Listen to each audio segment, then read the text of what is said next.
The story of the burning bush is not some dusty, ancient footnote. It is the breathtaking moment when the vast, eternal God of the universe stoops down to whisper to a broken man hiding in the dirt. It is the story of every soul who has ever felt forgotten, only to discover they were the one God was searching for. Imagine Moses. For 40 endless years, he had been a ghost, a forgotten prince tending someone else's sheep in the crushing silence of the desert. The weight of his failure, the murder, the rejection, the running, was a chain around his heart. He was convinced his life was over, that the author of his story had closed the book. He was at the back side of the desert, the loneliest place on earth, believing he was finally, utterly alone. But God cannot be outrun. In the mundane haze of a normal day, a flash of impossible light shattered the silence. A bush, engulfed in flames, was not consumed. It was a sight that defied every law of nature, a beacon of undying hope screaming into the darkness.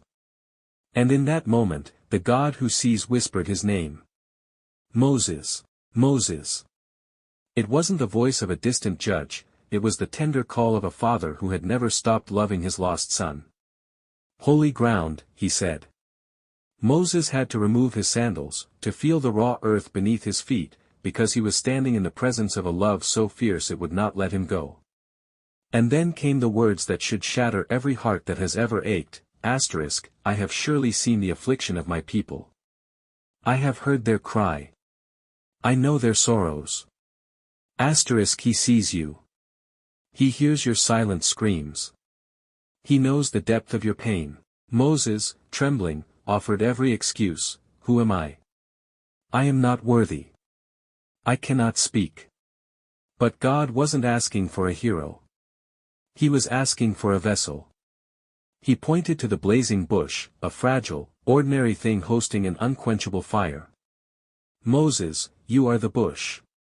And I am the fire. I am that I am. I am the breath in your lungs, the hope in your despair, the strength in your weakness. I will be whatever you need me to be. When Moses finally walked away, he was no longer a fugitive. The fire had transferred.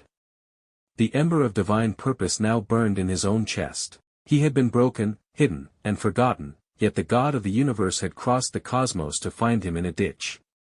This is the undying, heart-wrenching truth. No matter how far you have run, no matter how deep your shame, you are standing on holy ground right now. He sees your affliction. He hears your cry. The fire of his love is still burning, waiting for you to turn aside, take off your shoes, and come home.